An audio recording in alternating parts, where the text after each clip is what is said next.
วันนี้มีหลายคนมาจากวังหลวงและมีภิกษุจากที่อื่นๆด้วยพวกเขาอยากถามและแสดงความเป็นห่วงท่าน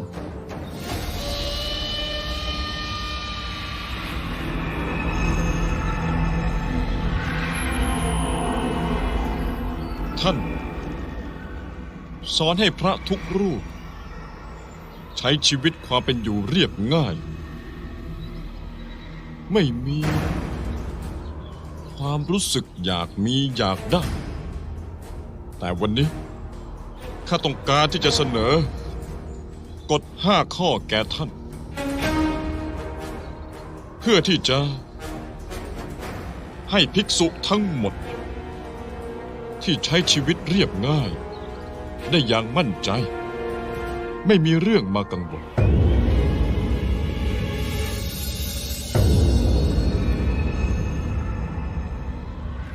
ข้อ 1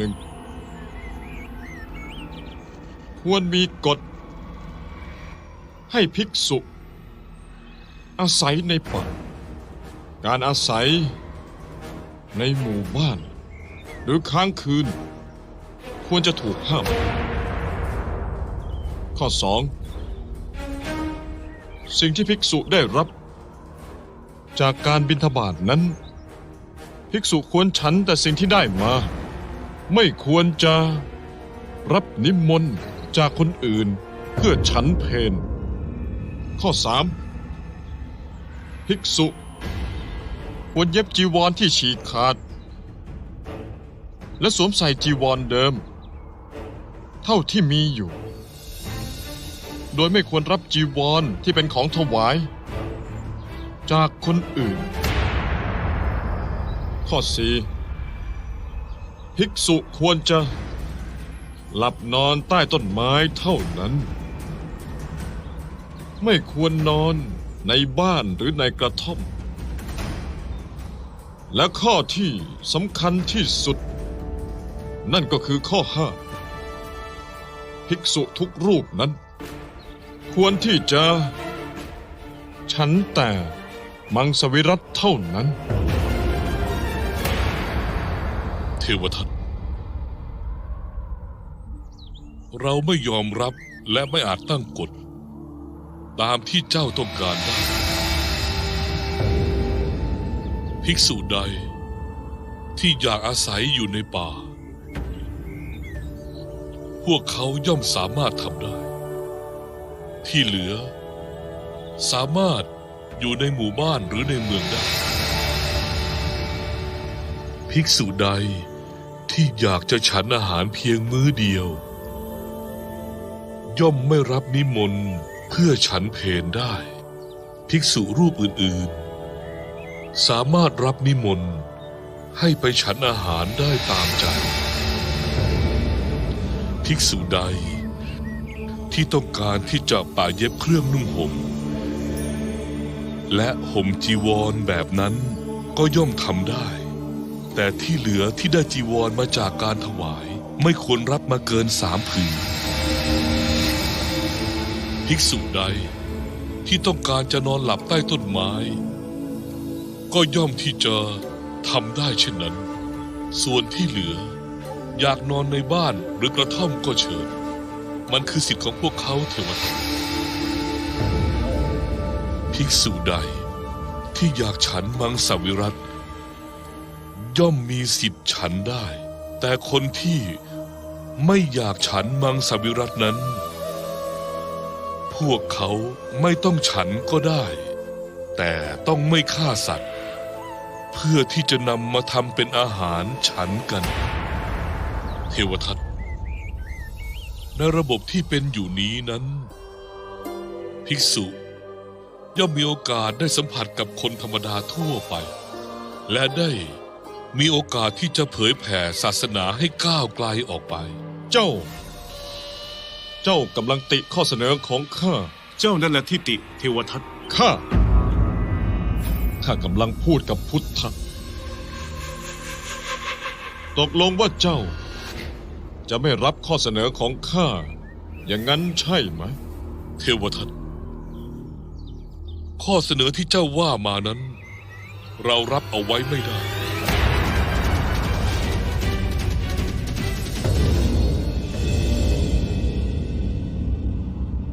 ภิกษุเทวทัต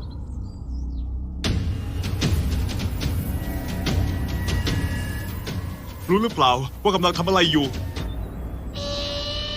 นี่เจ้าพูดกับพี่ชายของเจ้าแบบนี้เหรออานนท์ คนเรานั้นวัดที่การกระทำเจ้าทำอะไรที่สมกับเป็นพี่ชายบ้างเลย เจ้ากำลังหลงผิด เจ้าจะพาสำนักหลงผิดใช่ไหม ข้าน่ะจะให้แนวทางใหม่ แก่คนรุ่นใหม่ ความคิดใหม่ แล้วมันอะไรกัน กลับกลายเป็นว่า ถ้าใครแสดงความเห็นใดต่อพุทธะ เท่ากับดูหมิ่นเขาสมหมดเลย พุทธะอยู่เหนือการดูหมิ่นทั้งปวง แต่พุทธะปฏิเสธข้อเสนอทั้งห้าของเทวทัตนะทำไมล่ะ ก็เพราะว่ากฎของเทวทัตเข้มงวดกว่าพุทธะ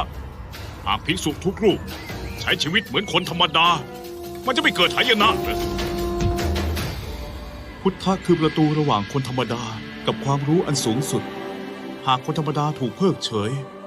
หลายคนต้องถูกกีดกันจากความรู้อันสูงสุด จะไม่เข้าใจเรื่องนี้เหรอ เจ้ามันคนหัวอ่อน หัวอ่อนจริงๆ แต่จำไว้ว่า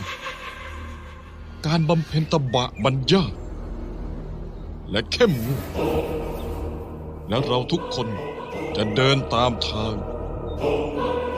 ที่เข้มงวด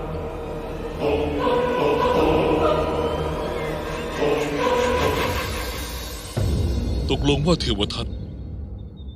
จะแยกตัวออกไปสินะ เทวทัตหว่านหนามลงดิน แล้วเขาจะได้ผลไม้อะไร อานนท์เมื่อเจ้าเข้าใจดีแล้วทำไมยังหมองใจอีกเล่า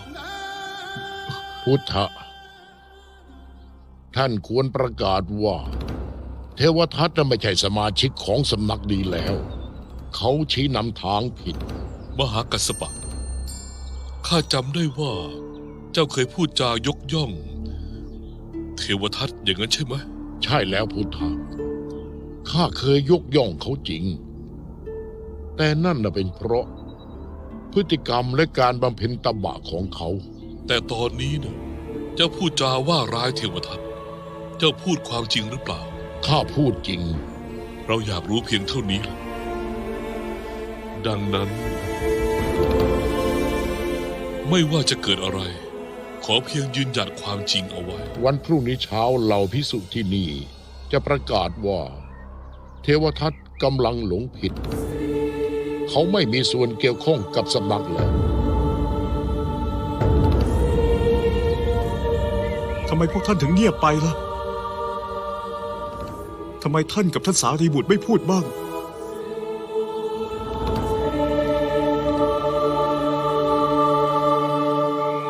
พุทธะโมคคัลลนะกับข้าจะไปร่วมสำนักของเทวทัต